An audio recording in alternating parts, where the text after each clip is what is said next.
This is your time. You've worked very hard to get where you are, an inspiration to many, a mentor, a rainmaker, and a successful boss.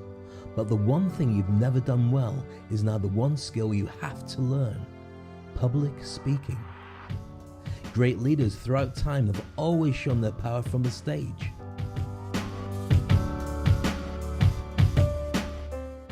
Now is the most essential ability for anybody to be seen as a change maker, industry expert, high achiever, or thought leader. Do you have a fear of public speaking? Are you missing out? Does your tribe need a chief executive officer who can command and motivate from on stage? Is your message getting lost because you need to be able to present from conferences, events, and global forums? My name is Dave Crane. I've worked on stage for over 4 decades.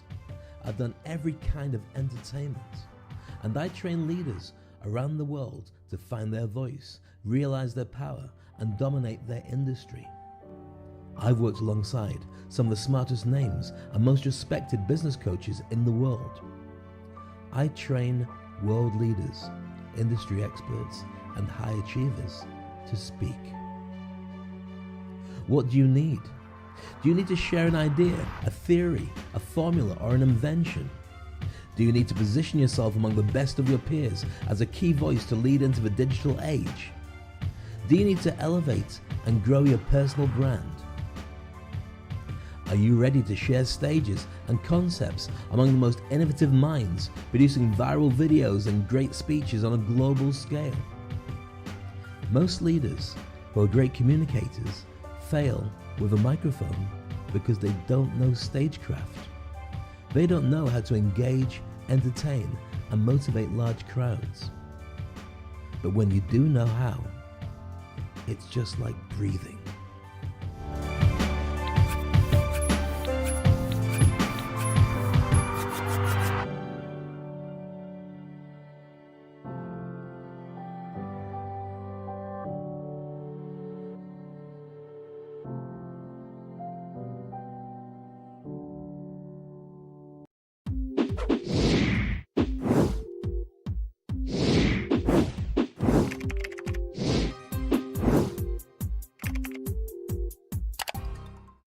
Hello and welcome to Speak on Stage. I'm Dave Crane, and the beautiful thing is today I haven't got an orange head. Yesterday my head was orange, and it seems really freaky. And you're just going, Dave, how could you possibly start a new show talking about that? But it really did bother me, and I don't mean to sound racist about it because, well, I don't know who I'd offend.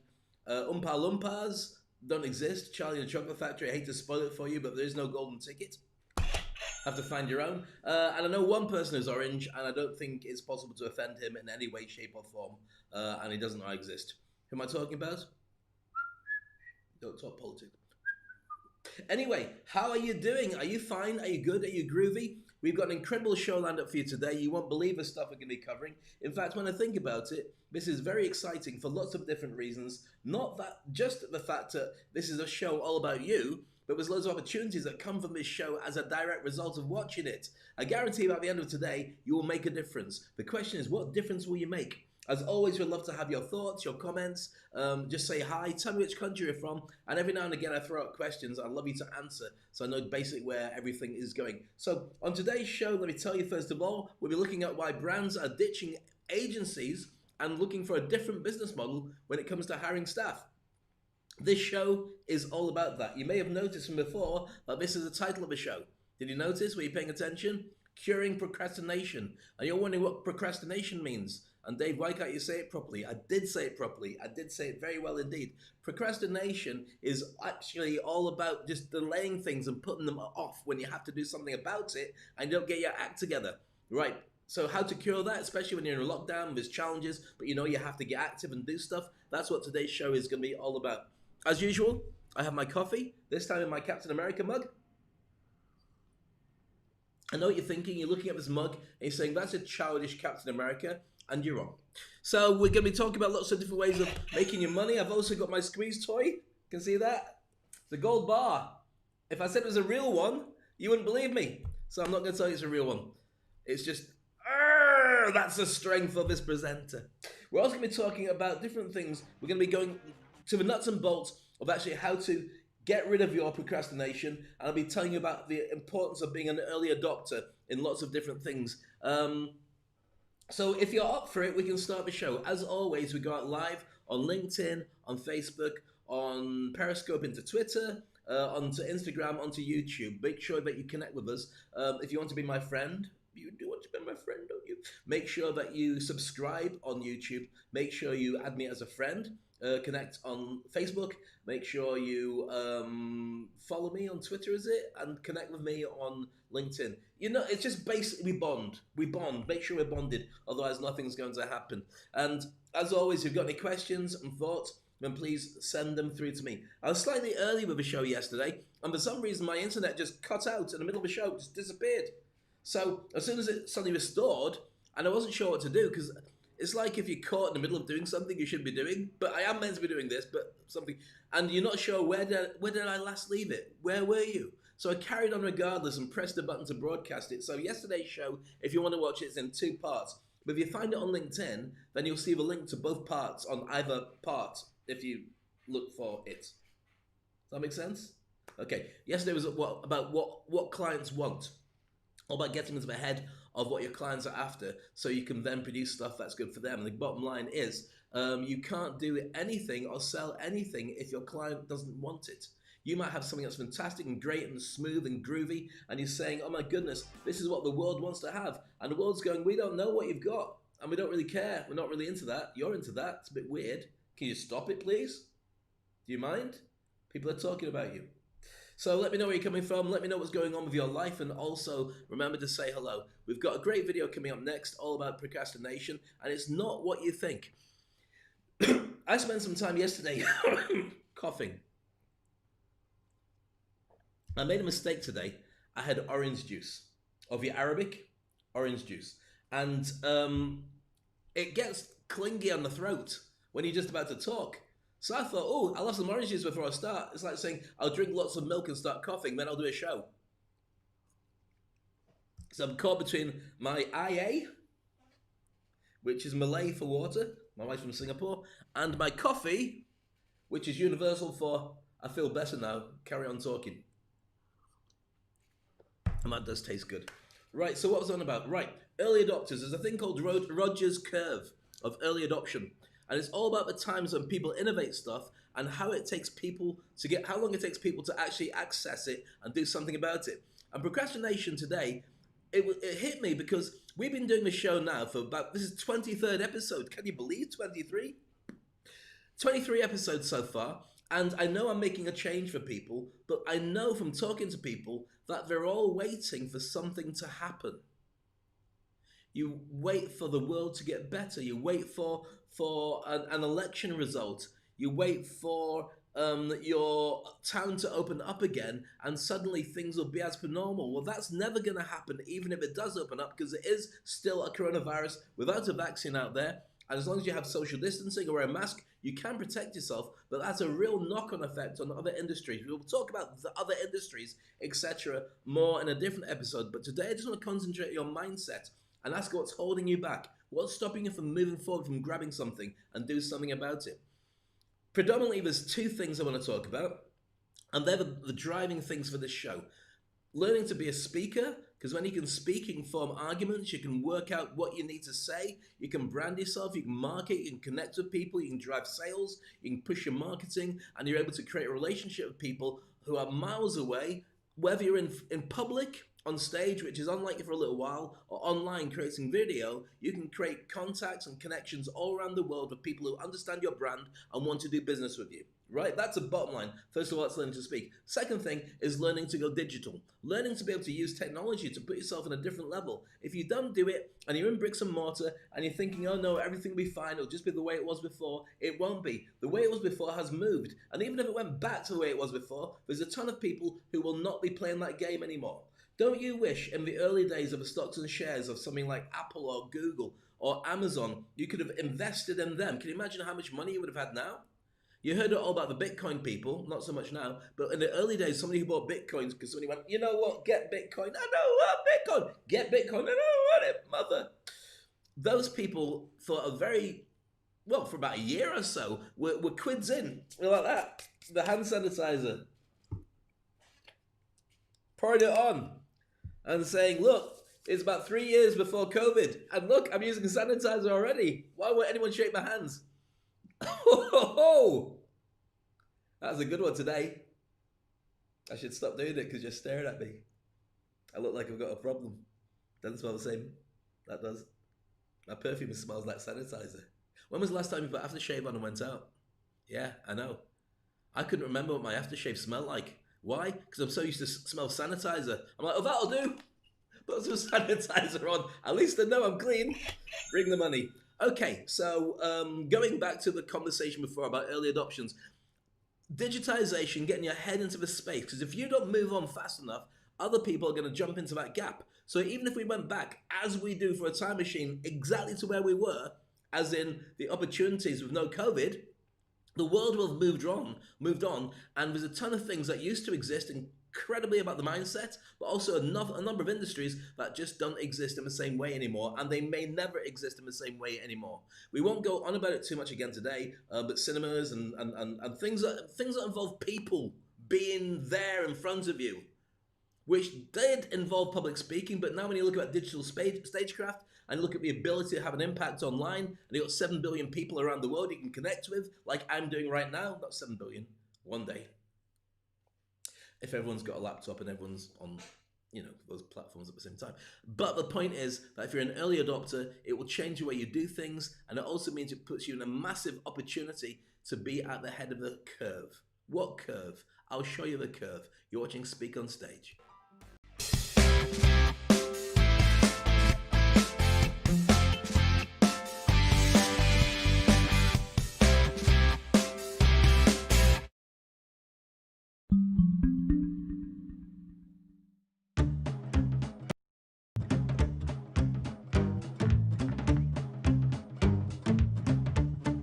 Have you ever noticed that some people adopt new products or behaviors sooner than others? In 1962, Everett Rogers, a professor of rural psychology, developed a theory called the diffusion of innovations to explain this phenomenon. Rogers found that individuals within any society fall into one of 5 different adopter groups based on how early or how quickly they adopt an innovation. Rogers' theory tells us that if you want to promote the widespread adoption of a new behavior like these, you need to market to each adopter group differently, using distinct communication channels and messages. Let's look at each group to find out more. The innovators are a small but important group because they are always the first to learn about and adopt an innovation. They are risk-taking, adventurous, and like being on the cutting edge. The innovators are responsible for introducing innovations to the larger population because they share their experiences with their friends and communities.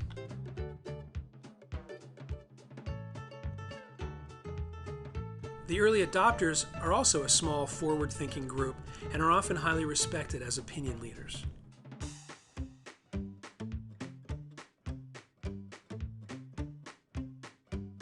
Their endorsement of an innovation plays a key role in what we call crossing the chasm, which is when the adoption of an innovation bridges the gap between the trendsetters and the majority. About 2/3 of people in a population fall into either the early or late majority groups. The early majority take time to make decisions. They will observe others' experiences and will only adopt the product once they are convinced it has real benefits and that it is the new status quo. The late majority are more resistant to change, though they are very responsive to peer pressure.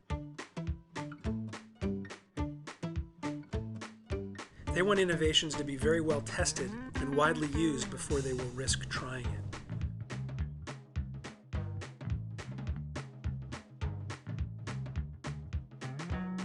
Finally, the last group to adopt a new product or innovation is called the laggards. Laggards are highly resistant to change, and they also can be hard to reach with marketing campaigns because they often have very minimal exposure to media. Laggards wait until an innovation is completely mainstream before they adopt it, and in some cases, they never do. Think of some global innovations in recent years.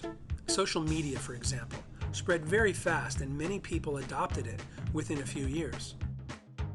Other innovations, such as the use of solar power, spread much more slowly and may take decades to reach widespread adoption. So the next time you're promoting a new product or behavior, consider the theory of diffusions of innovations and tailor your communication channels and messages. This will improve your chance of catalyzing widespread adoption.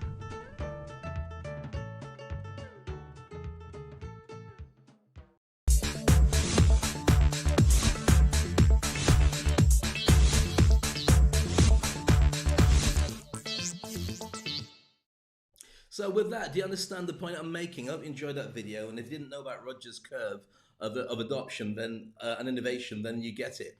I like to think of myself as an innovator, but I'm probably more like an early adopter because I'm looking around all the time for new stuff. When I say new stuff, I'm going, oh, that's a good idea, and I jump on it, and typically nobody else gets it. Everyone's going, oh, that's nice, good for you, good for you. Why is he doing that? I don't know, why is he doing it?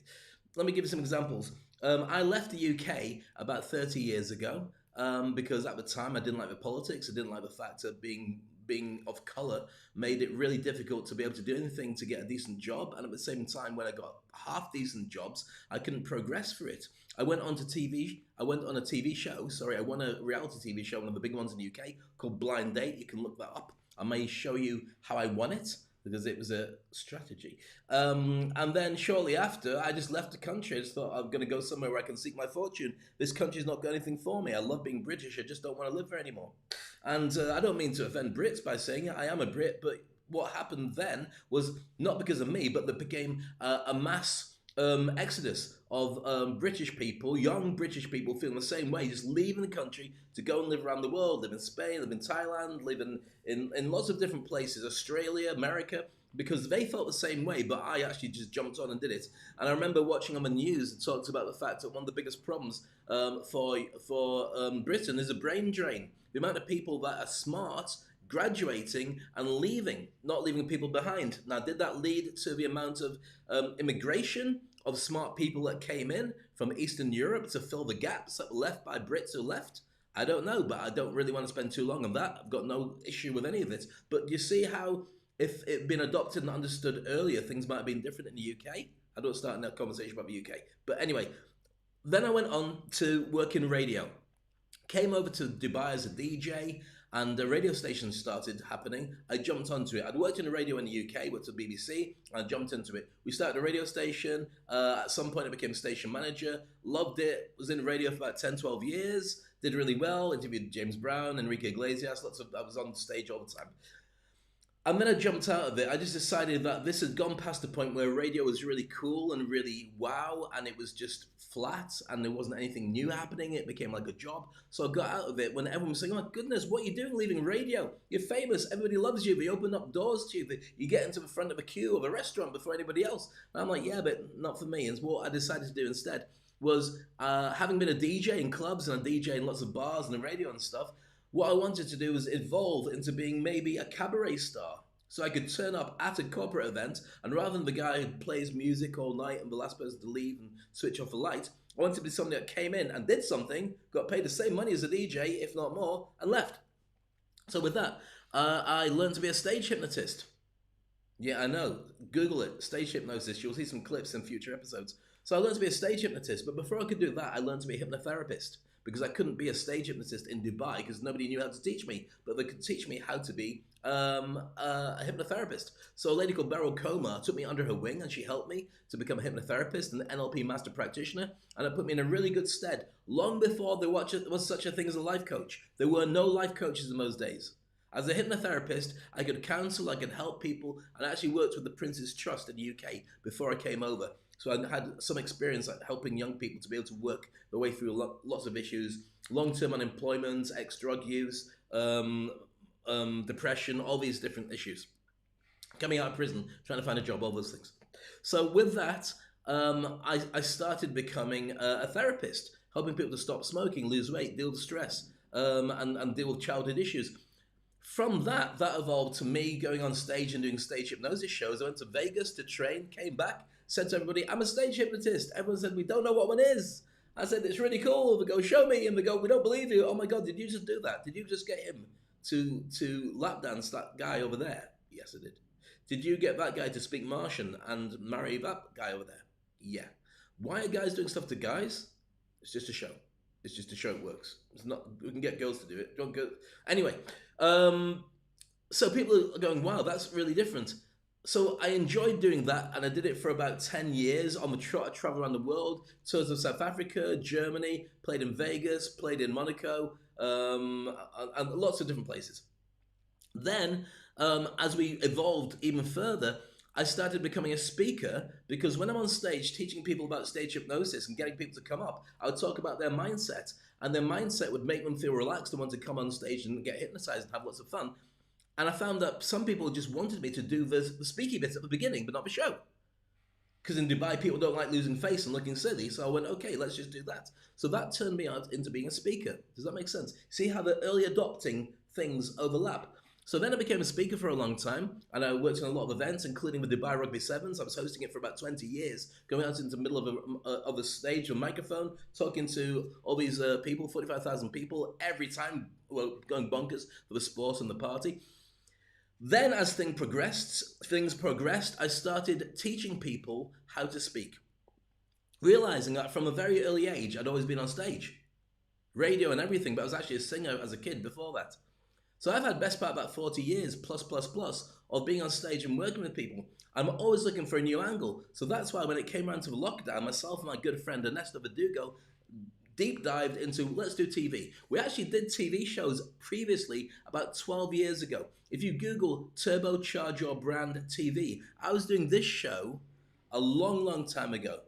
How long ago was this? I used to have a camcorder the size of a brick that I would take along, put it on a tripod, and I could interview everybody. I interviewed, thanks to my friend Gotham from The Right Selection, people like Jack Canfield, Brian Tracy, Jarek Robbins, Dr. John Gray, who wrote Men from Mars and Women from Venus. All those guys, I adore them. I interviewed them long before everybody, because I was an early adopter of social media. I hit my 5,000 people on Facebook long before most people even joined Facebook. So early adoption is really important. Right now, in lockdown, early adoption is key. Why is it? Because we are now no longer talking about your location as the problem. Now you're up against everybody and the world on Google search. Now, to illustrate the point, this is what this section is getting to. I know it's a bit of a long lead in. In fact, do you want to have a quick break and have a swig of coffee? Have a quick break, I'll have a swig of coffee. When we come back, then I'll explain to you exactly why we're talking about this and how the business model of being in a job has evolved, and you've got to become an early adopter if you really want to stay earning money.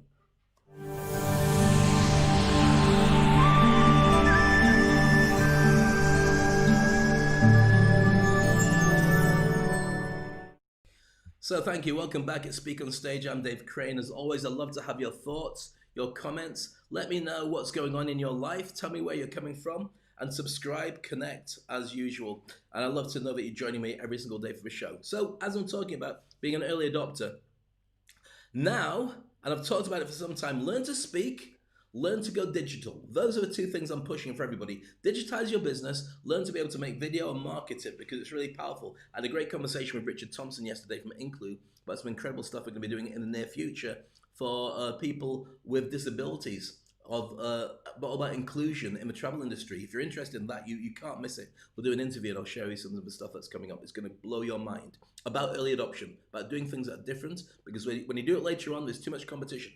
Right, so brands are ditching their agencies. When I say agencies, I'm not talking necessarily about advertising agencies, but that is an issue amongst people who are advertising and in the agencies. What I'm talking about is the employment agencies, where they start saying, right, I need somebody for a job.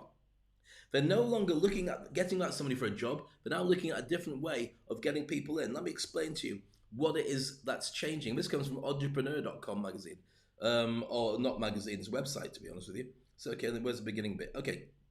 The gig growth. The gig economy is not that you're working for somebody for life and you do lots of different jobs under that job title, But you work for one person and another person, another person. Excuse me. Touch coffee. You work with different people at the same time. It's a gig economy. Each part of your day is doing a gig for somebody. You're working for people on short-term contracts. So you could have 6 different people that you work for, and you do one thing really well, or a couple of things really well, and so they pull you in to do that job. You know, in your job, when you do a number of different things, but some of it you hate, and you see people who are better at it, like for instance, you might be great at, organizing staff, but you're rubbish at sales, but it's kind of part of your job, so you have to do it. Well, imagine you just did organizing staff, and you were like a virtual office manager. So people hire you in to look after projects. Can you look after all the staff? Can you hire everybody in? Can you get them? And can you let them go at the end of it? And then bring them back if we need another project. Perfect. You're brilliant at that. You don't want to do the sales. You just want to convince people. Have some dollar bills, y'all. This is not a dollar bill.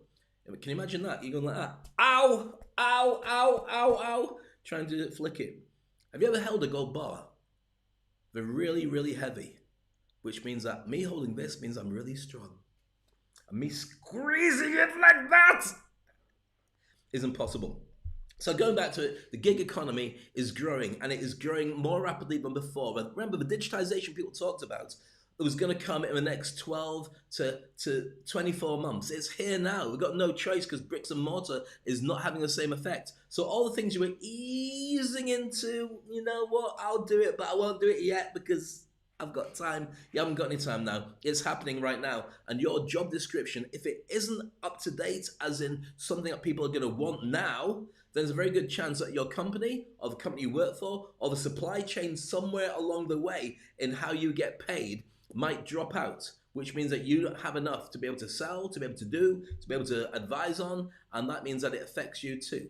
So start thinking about what that really makes for you. I've talked before about the hedgehog concept. I will talk about it again in future episodes, but today I just want to talk about this. So more people are hiring contractors, or they will be hiring early adopters. More people will start hiring contractors through agencies that just give you one-off people. This guy's great at that job. Brilliant, great, have to do it. Fantastic branding, have a look at his LinkedIn, and here's his CV. You can have him for this project, 3 months, pay X amount of money, we get commission, but then you can be in contact with him after that. It's up to you. So the pros of hiring contractors is you don't have to worry about all their insurance or their health. You don't have to worry about all the different things that you would normally have to look after with full-time staff. Like, how's your family? Are you going through a bit of a bad patch? Okay, take a day off. You don't do that with contractors. You do, but the thing is, it's not your problem. It's their problem. They want to get paid. They turn up. They do the job. But at the same time, many are working from home already. So if they're working from home already, they don't need to worry about you or whatever. It's just getting the job done. Your relationship is the job. After the job, you get your money, or you get your money halfway through, or whatever your deal is, and the client gets the finished product. All those other things, the water cooler conversations that make our company the way it is, that's all evolved, that's all changing. So you're going to say, well, how do you build a company culture? Well, that's down to the HR directors. They have to then make sure that everybody who joins a company, even on a freelance basis, understands the ethics, the values, and the culture of the company, and they will be vetting you based on your brand. And you're saying, but what do you mean my brand, Dave? All I've got is my social media. They can work it out. For a very long time, the big data people have been able to look at your Facebook page or your LinkedIn page and work out your political affiliations, your gender preparations, everything. Preparations? Is that like perforations? Gender, sticking holes in gender. Preferences is what I meant to say. All those different things they can work out just from your profile. The things you like, the things you watch, the music you listen to. Algorithms can go, ba, ba, ba, ba, ba, ba. This person will vote for this. That person will like this. They can already work out whether that cultural person will fit in with this organization. So your brand is very important for you to put out what you want people to find about you and not just put out stuff that you think, nobody cares and it's just down to me. You are your brand. Your name is now your brand. So freelancers have a real big impact on the key performance indicators of any organization. More so down to better management, but also because the people who come and join you are also independent thinkers. You tell them the parameters, you tell them the rules, and they get stuck into it, like a contract killer. I shouldn't have done that. I don't know why I said that. Just a contractor. But anybody who comes in and does a job specifically for you, that's what they need to be able to do. So why is this an effect on early adopting? Okay, well, the cons of hiring contractors is even though you save money, many people only work part-time hours, and you can't guarantee that you're going to get the right culture for your job. The power is at your end, because the money's at your end, but the real onus is at your end to make sure you select the right people. And what you really want is semi-contractor people. People who work with you on the contracts when they come up, but they don't need to work with you all the time. For instance, I had a team at the Take that to the bank. I had a team of Dubai Rugby Sevens that worked with me on and off for about 20 years. Some of them worked with me for 20 years. Some left Dubai. Some left and came back. It was a fluid team, but we more or less stayed together. We did the job for 3 days. We'd talk about 2 weeks beforehand, and when we finished the gig, big hugs. Don't hug anybody anymore because you're going to be socially distanced. Social hugs, which I think are like that. Do you remember Nanu? Robin Williams. 6 years ago, last week he passed. Only 63. Mork and Mindy, Manu Nanu. That was a virtual hug. So then they disappear, and then the next year they come back again. That's what the gig economy will be like. You know the good people, they know the job, they know the culture, they know what they're going to do. They just slot straight in with the project, do their stuff, liaise with whoever's there. Hi, this is Bill. Bill, this is John. John, this is Stephen. And Alice, that's Kebab. We don't talk to Kebab. It's got a really embarrassing name. It smells of kebabs. So you have to work through that, and that's the idea and the challenges you got there. So the future of contract workers is actually very simple. What it means is we're going to have more of them, and you need to think about being one. And why would you want to do that? I'm already signed up to a mortgage. I've got school fees to pay for. I've got, car that I've got to pay off all the time, because it's the way it's going to go. If you're worried about your job, you won't be worried about your job in the same way. What you'll have is every day you'll go, I'm okay. I haven't had a job like a job for probably about 30 years since coming to Dubai. Deliberately. I know many people that don't. So you've got to hunt every day for new clients, new business. But at the same time, you've got none of the problems that you got from a boss or from a company, or from somebody telling you you're not good enough, or somebody choosing, I'll choose that person behind you because I like them, because you remind me of my sister, and you don't, so they're going to get promoted. Come. Here we go, everybody. This person's in charge, and he's an idiot. Well done. Now get back to work. Idiot, do what you do. Oh, stop beating people. Oh, I made a mistake there. Shh. I'll just go.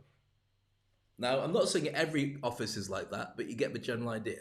So, the future of contract workers, I think, is looking very good. I really do urge you to have those skill sets, to start learning to speak, to communicate. And I spend a lot of time on this show teaching you about making your own brand, using social media, by being vocal, by learning to speak.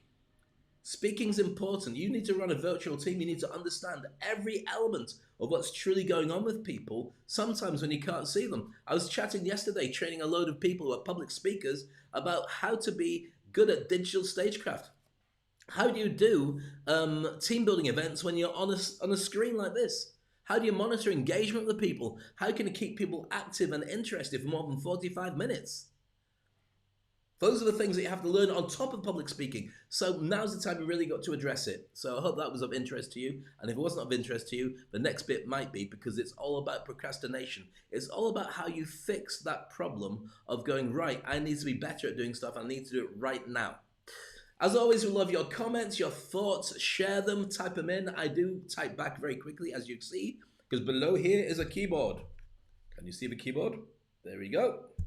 And I also have my iPad, which I'm using to press the buttons between all the bits that we do. And I've got my Mac, and I've got various other bits and pieces. My microphone, which you haven't seen there. A little bit of karaoke, yeah. Obviously, I don't do karaoke too much, but I can do it online because nobody will know, as long as I don't switch a microphone on and I don't actually go online. So next up, we're going to look at the challenges of procrastination and teaching you how to fix it so you become an early adopter and you get your act together.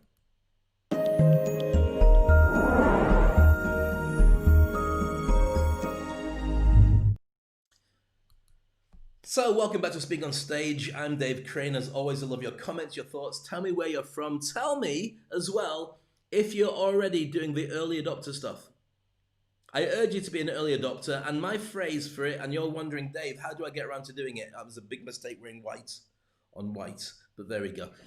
Is jump and grow wings on the way down. That's my motto. That's my life. Jump and grow wings on the way down. Make a calculated guess. If I do this and do that, will it kind of work out okay? I think it will. In which case, I'm going to jump. And on the way down, I'll work it out. And there's only that bit to get. I'll get wings. I'll be fine. Made it to the other side. What's next? That's how I do it. That's when I told you my story earlier. That's how I fix things. Okay, so procrastination and what are you waiting for? Me, I'm going to share with you now in order to make you some more money. Dollar bills, y'all. And Gold bar looks chewy, not tasty. These are 15 reasons why you have a challenge. First of all, abstract goals. Maybe you need to know what your goals really are without actually having them written down or being very specific. You can't move towards them. Some people's brains work like that. Other people like abstract because it's less rigid and you can move within that. Number 2, rewards that are far in the future and too far for you to think about. So what are you going to do next year? What am I going to do today? I'm not going to think about next year. Number 3, a disconnect from your future self. I just don't believe that that's me. I don't think that version of me is ever going to happen. So anything you tell me about working towards, I mean, she looks beautiful, but why would I want to do that to myself? It's a joke. No, joke. No. All right. Number 4, feeling overwhelmed. That's very easily done, especially right now. It's a real challenge for people, especially with the second pandemic, which is about mental health. Everyone feels overwhelmed sometimes. When you feel like that, you just take it some time off and get yourself to be underwhelmed or whelmed, and then you'll be okay. We'll talk about that more in another episode. Anxiety, again with mental health thing, feeling anxious, can't move forward because I'm just in a status of frozen. Task aversion, you don't like doing stuff. I hate tasks. I hate them. To do this show, I had to learn every button and everything and set it up, and I worked my way through. I don't do it by accident. I go through the same steps with every show. Why? Because I don't like learning new stuff. And the nature of my personality is when my wife says to me, Dave, what you have to do is, can you do this for me? Write that down, do that down, put it in an Excel sheet. The minute she says Excel sheet, my heart dies. And I'm like, please, can you just kill me instead? Faster? Better? No, I've got to fill it in. I don't like it. Which is why I have an accountant. Because I love earning money. But I don't like to fill in forms. Or I don't mind collecting checks, but right now I don't think I'd pick it up like that. Ooh, sanitation. Okay, perfectionism. People who don't get stuff done because they don't want to finish it because they want to make sure it's perfect. When you're at school, and I've said this before on the show, but it's true. When you're at school and you got an A for your stuff, and at some point you did you get it for, do you remember the percentage you would get? For me at school, an A was about 75% to about 85. So you get an A minus to an A plus, and then hardly anybody got 100%. Not because my school was stupid, it's just that they were very strict at scoring. So therefore, if an A is anything between, say, 75 and 85%, can you score an A in your life? Yes. Just by getting that score all the time and improving it and tweaking it and make it better all the time. That means that you just need to score 75 to 85 on everything forever. And keep tweaking and your game will rise all the time. You don't need to get 100%. 110% is impossible. 100% is a pain in the butt. You don't believe me? Okay, fine. All right, you do believe. Thank you. Do you tell me? Message it. Don't play piano. That's actually, what was that game? Space Invaders? Can't remember. Anyway, fear of evaluation or negative feedback. Some people can't handle when they get criticized. I don't mind it. I don't care. I like it. I get all positive and negative criticism. I put it into a bag, shake it up, and take out the stuff that's useful for me. So I don't mind having it, but I know a lot of people do.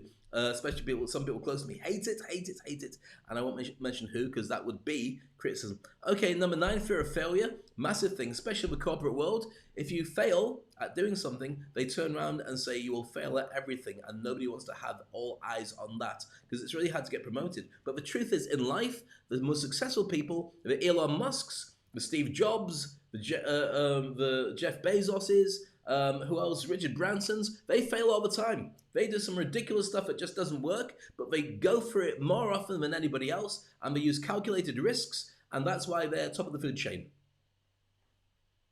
Didn't think of it like that, did you? Well, you have to know. It's worth money. Takes too long to do that. You see me something in my medallion. Actually, that look good. It's not center, is it? Okay. Or could I have it as an eye patch? No. Okay, number 10, a perceived lack of control, feeling that when you do stuff, you don't have control over it, so I don't want to do it. That might be true for many people. I feel that sometimes. Number 11, ADHD, which is your mindset as your challenges, the fact that you get frantic about many things, and it's got to be done the right way, so I'd rather not do it, but I've got to do it, and I can't do it, but I want to do it, and do it now, and people are looking at me. Those things. Number 12, depression, which is a big issue for many people right now, and the problem with depression and with all mental health, and I will be dealing with this in many sessions in the future, is it's a hidden disease and illness that now is like a pandemic across the world. I've had so many people now having conversations where they are naturally a little bit lower in morale and in energy and in positivity than they were before. And as a hypnotherapist and as a stage hypnotist, you pick up on the words that people use because the words carry meaning. And so many more people are giving off impressions of depression and anxiety and emotional disturbance than ever before. And it's people I know who are very successful in business, have got great family life and so on, but it does pressure people. I mean, my daughter's going back to school, not because I want to particularly pay huge school fees for a school that's got lots of extra bits added on and extra teachers added on, but she needs to see people. She needs to see people, even if it's from a distance. Hello, who are you? I don't know, who are you? I don't recognize your eyes. Are you Batman? No. Okay. It's a bit of a low voice for a kid. Number 13, lack of motivation, and number 14, lack of energy. All the same. And then number 15, sensation seeking. What does that mean? Well, it doesn't excite me. I don't want to do it. I just don't feel that it's very good. Give me something that's really interesting and they'll crack on with it. If those make sense to you, that's probably why you're procrastinating. And if you're procrastinating, you'll never be an early adopter. You will end up on the back end of the opportunities and you might end up never ever getting involved. And that's a problem. Why is that a problem? Because I do truly and honestly believe that the old world that we had, which was all about just taking your time, getting a job, getting qualified, and then moving away up the food chain, I think we are in a gig economy.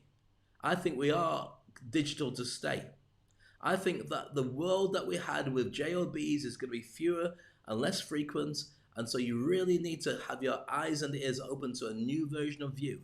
And if you're procrastinating for whatever reason, rather than actually just dipping your toes in the water, just to see how things are moving, you'll always find it a challenge. And right now, I don't think we have the time to waste for everybody else to get ahead of us.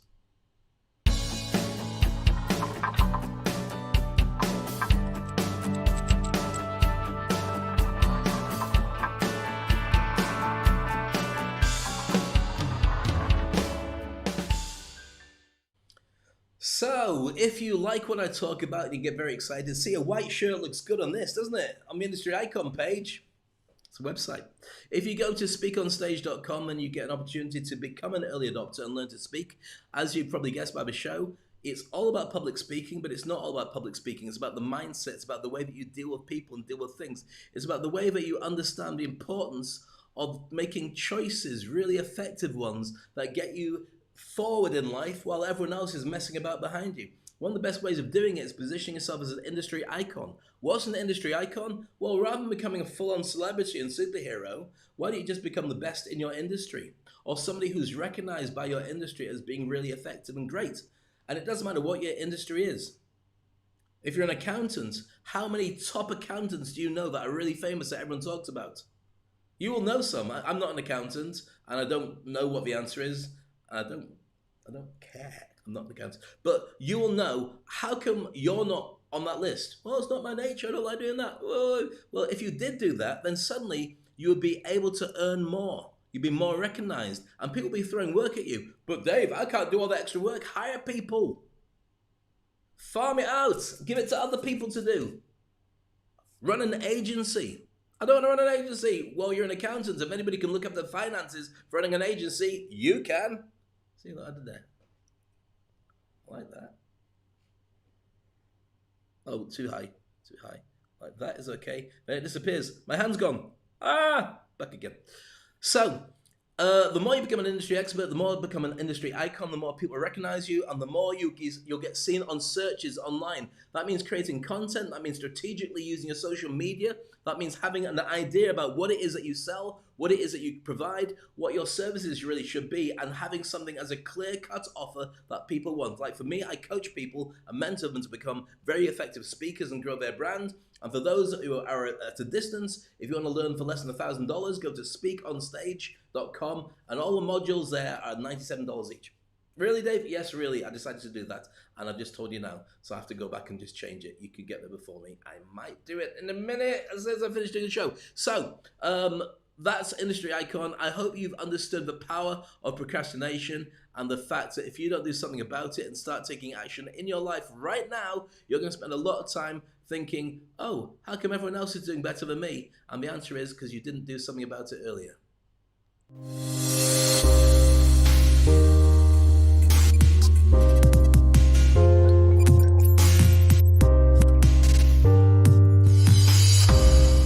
So that just about brings us to the end of the close of the end of the close? The end of my close. Look. Hey. No, I should never do that. You won't know it. And it's actually probably ungoogleable. I used to be in a male dance troupe called Male Train that were like the Chippendales. Yeah, I know. I shouldn't put my hand all over Captain America. Sorry, Captain's face. Many years ago, as you can tell, I couldn't do it now. I'd be in the Teletubbies now. But yeah, I was in a dance group and we did a tour of Britain. We're on TV and we did lots of stuff. And there was lots of posters of me looking really foxy, like this. Is that foxy? No, Dave, it just looks like you're squinting. So you can't Google it, you can't find it, because I came to Dubai shortly after that. Do you know why? Because I was working for the BBC at the time. I can say it now because I don't care. But I was working for the BBC, I was working in a male dance group. It's like Flashdance. Seen Flashdance? That's before your time. We'll probably remake it though anyway. During the day, she was a spot welder, but on the night time, she was a dancer. During the day, I was a news reporter, mild-mannered like Clark Kent, but with tan. And on the night time, I was head of a dance group as an MC, and lots of people screaming and shouting and throwing stuff at us. And I don't mean, dollar bills. Well, it was in the UK. It was more like pound coins. Ow, ow, ow, ow, ow, ow, ow, ow, ow. Right, that's it for me. Hope you enjoyed today's show. I'll be back same time tomorrow. As always, make sure you like. Makes a big difference. Make sure you comment and share it with people, because the more people that get to know about the show, the more people that will be interested in joining us for the future. It grows our community, and it also means that in the future, you and me can hang out. Because if I know people love it, I'll do more of it. That's it from me. Big kisses. Take care of yourself. Love you being crazy. And remember, the difference between you today and you in the future is how quickly you learn to speak on stage.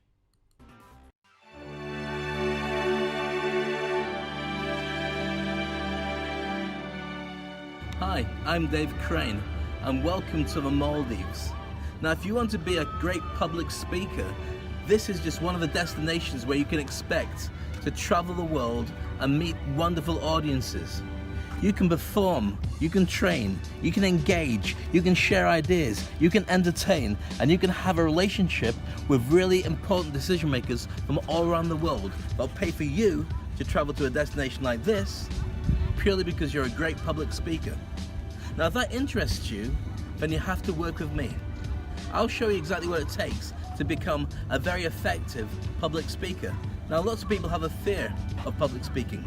Lots of people worry about what's going to cause the audience to laugh at them, or for them to clam up, or them to have a situation where they can't come up with any material and the audience is going, why are we waiting? I can help you through all those things. I can help you make the very best material that you could ever possibly make. Once you've got it right, you can charge whatever you need for that public appearance, because you're creating a relationship with the audience that drives you as a thought leader, an industry expert, a high achiever, and somebody that they want to be associated with. When you get it right, you're an influencer and a celebrity, and you can also use that same potential of creating a relationship with an audience to monetize it to the exponential amount. Now, if you're interested in finding out how I do this, and this is the third time in this year I've been here in the Maldives, I will share with you everything. Contact me, get in touch, and there's details underneath this video. We've got a crash course in public speaking, and also I hold regular courses for you in the UAE and around the world. And if you're not based in the UAE and you want to know how it's done, we've got an online training course that's not only cost effective, but it means it's on the go with videos, so wherever you are, wherever you're training, wherever you're traveling to, you can learn how to be an amazing public speaker too. Nowadays, with the gig economy, you've got to become very effective. What's going on in here is driving what's going out in here, and that engages the world to come to you and spend and invest in your mindset. Now's the time to do it. Come join me. I'll change your life. You become a very effective public speaker.